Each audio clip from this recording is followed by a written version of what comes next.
दोस्तों जावा स्क्रिप्ट की इस क्लास में हम लोग देखने जा रहे हैं फोर लूप। इससे पहले वाला क्लास में हम लोग वाइल लूप सीखे थे। इस क्लास में हम लोग सीखेंगे फोर लूप।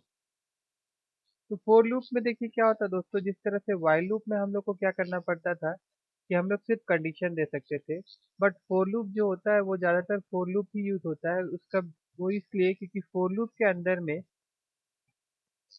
हम लोग वेरिएबल जो है उसको इनिशियलाइज कर सकते हैं।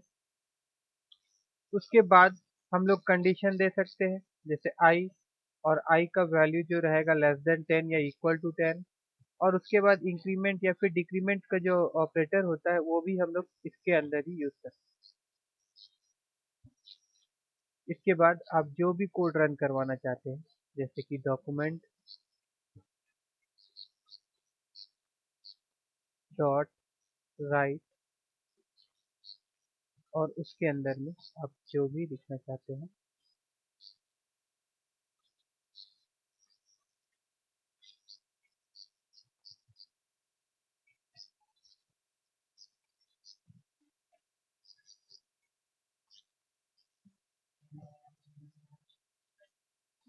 अब इसको हम रन करेंगे तो देखिए यहाँ पे बी आर टैग दे देते हैं ताकि नेक्स्ट लाइन आए।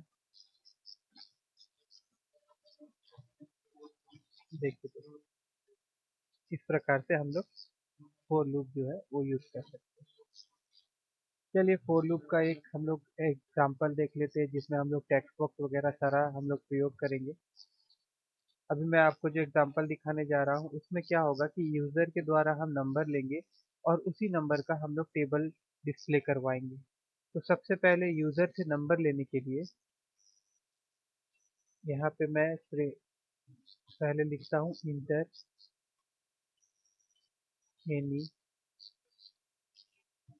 नंबर, और उसके बाद इनपुट एलिमेंट हम लोग बनाएंगे इनपुट, और इसका टाइप जो रहेगा वो हम देंगे नंबर, और इसका आईडी जो है वो मैं यहाँ पे n दे देता हूँ। उसके बाद एक बटन बनाएंगे हम लोग, और इसमें हम लोग ऑन क्लिक एक फंक्शन जो बनाएंगे हम लोग ऑन क्लिक, ये एक फंक्शन को कॉल करेगा जो फंक्शन हम लोग जावा स्क्रिप्ट में बनाने जा रहे हैं। इसका नाम दे देता हूँ मैं माई फंक्शन।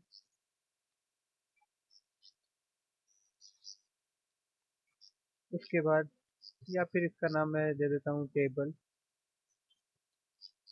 क्योंकि हम लोग एक टेबल डिस्प्ले करवाने जा रहे हैं। और उसके बाद इसको बंद कर देते हैं, और यहाँ पे बटन में लिख देता हूँ शो टेबल। उसके बाद बटन को हम लोग क्लोज कर देंगे। तो ये रहा ये जितना भी पार्ट हुआ यहाँ पे हम बी आर टैग दे देंगे। ये HTML का पार्ट हुआ, ठीक है। इसको हम लोग चलिए यहाँ पे एक बार रन खोल के देख लेते हैं। देखिए ये आपका HTML का पार्ट है। यहाँ पे हम लोग नंबर देंगे और टो टेबल में अगर हम लोग क्लिक करेंगे तो नीचे में दोस्तों वो हमारा जो टेबल बनेगा जो भी नंबर का वो डिस्प्ले होगा। चलिए अब यहाँ पे हम लोग स्क्रिप्ट टैग लिखते हैं ताकि इसके अंदर में हम लोग जावा स्क्रिप्ट का कोड लिख सकें। ये आपका क्लोज हो गया स्क्रिप्ट टैग। इसके अंदर में एक फंक्शन हम लोग बनाएंगे, और इस फंक्शन का नाम हम लोग रखेंगे टेबल।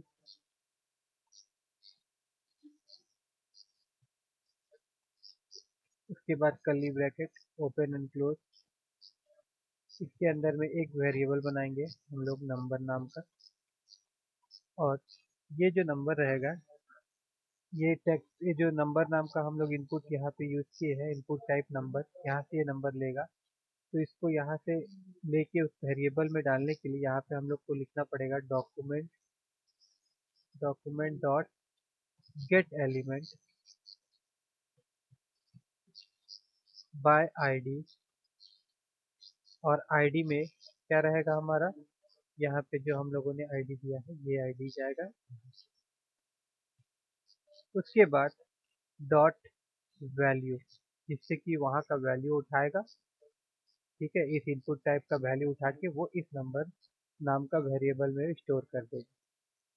उसके बाद हम लोग और एक वेरिएबल बनाएंगे। वेरिएबल, इसका नाम मैं टेबल रखता हूँ, इक्वल टू इसको मैं ब्लैंक रखता हूँ।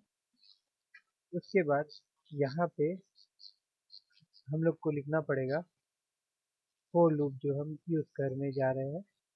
और यहाँ पे एक वेरिएबल बनाऊंगा मैं आई, जिसका इनिशियल वैल्यू मैं 1 रखूंगा और कंडीशन दूंगा कि आई का वैल्यू जो भी रहेगा वो उससे किससे छोटा होगा, या तो फिर उसके बराबर होगा। किसके बराबर? नंबर के बराबर। मतलब यूजर जो नंबर इनपुट करेगा तो आई उससे छोटा होना चाहिए या तो उसके बराबर तक ही जाना चाहिए, उससे आगे वो नहीं जाएगा।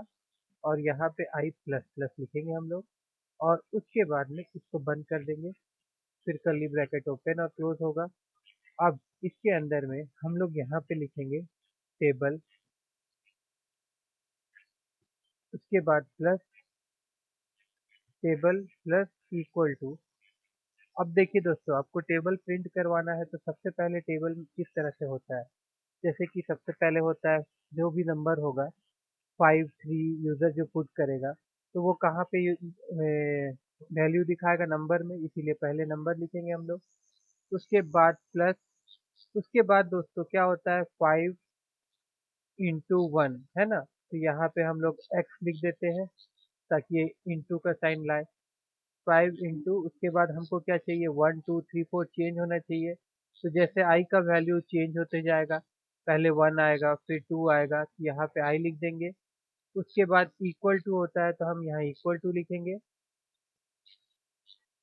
और उसके बाद में हम लोग प्लस साइन देंगे और यहाँ पे दोस्तों हम लोग लिखेंगे नंबर और इसको मल्टीप्लाई कर देंगे i के साथ। तो ये क्या होगा, नंबर पहले 1 के साथ मल्टीप्लाई होगा, फिर 2 के साथ मल्टीप्लाई होगा, फिर 3 के साथ मल्टीप्लाई होगा, जैसे ये लूप होते जाएगा। ठीक है।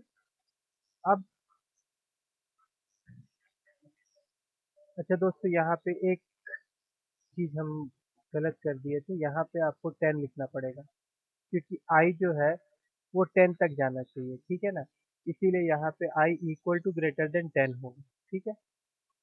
अब इस वैल्यू को कहाँ दिखाना पड़ेगा हम लोग को, document document document dot gate element by ID. और जैसे कि यहाँ पे अभी हम लोगों ने डिस्प्ले कराने के लिए कोई सा भी एलिमेंट नहीं लिया है, तो मैं यहाँ ले लेता हूँ div एलिमेंट और इसका आईडी जो है वो मैं दे देता हूँ टेबल। इसका आईडी मैं दे देता हूँ show table, SHOW show table. और फिर इसको मैं यहाँ पे बंद कर देता हूँ div से। ठीक है। और ये आईडी जो यहाँ है इसको हम लोग कहाँ पे यूज़ करेंगे, यहाँ पे हम लोग यूज़ करेंगे। और इसके बाद हम लोग लिखेंगे डॉट इनर HTML और इक्वल टू, फिर जो टेबल नाम का वेरिएबल हम लोग बनाए थे जिसमें लूप होके, देखिए बार बार लूप होके सारा वैल्यू जो है वो टेबल में स्टोर है, तो इसको यहाँ लिखेंगे। अब चलिए इसको एक बार रन करके देखते हैं क्या ये हमारा प्रोग्राम काम कर रहा है सही तरीके से या नहीं। इसको रिफ्रेश कर लेते हैं और फिर यहाँ पे कोई सा भी वैल्यू, जैसे भी मैं 4 लेता हूँ और यहाँ क्लिक करता हूँ तो देखिए यहाँ पे आ रहा है। ठीक है। इसको थोड़ा डिज़ाइन कर लेते हैं। जैसे यहाँ पे मैं एक div एलिमेंट दूंगा, div टैग के अंदर में div। ठीक है। उसके बाद स्टाइल यूज़ करूँगा जो कि CSS के लिए यूज़ किया जाता है, इनलाइन CSS के लिए। और इसमें मैं बॉर्डर का यूज़ करने जा रहा हूँ, BORDER border each to 2 pixel solid red. इसको बंद कर देते हैं, फिर यहाँ बंद होगा और उसके बाद में फिर एक मिनट इसको ऐसे बंद कर देंगे, फिर ऐसे बंद होगा और यहाँ पे ये क्लोज होगा और यहाँ पे प्लस साइन आएगा। ठीक है। उससे पहले यहाँ डबल कोट एंटर मारता है। उसी प्रकार से यहाँ पे हम लोग को फिर प्लस साइन यूज करना पड़ेगा और फिर ये div जो है इसको यहाँ पे क्लोज करना पड़ेगा। ठीक है, अब चलिए एक बार इसको रन करते हैं हम लोग और यहाँ पे 10 लिखते हैं और इसको टेबल करते हैं। तो देखिए दोस्तों, इस प्रकार से 10 का टेबल डिस्प्ले हो रहा है। अगर हम यहाँ 12 लिखेंगे तो ये 12 का टेबल दिखाएगा। अगर हम 25 लिखेंगे तो ये 25 का टेबल दिखाएगा। ठीक है दोस्तों, अगर आप लोगों को ये वीडियो समझ में आया हो और अच्छा लगा हो तो इस वीडियो को लाइक करिएगा और मेरे चैनल को सब्सक्राइब करिए।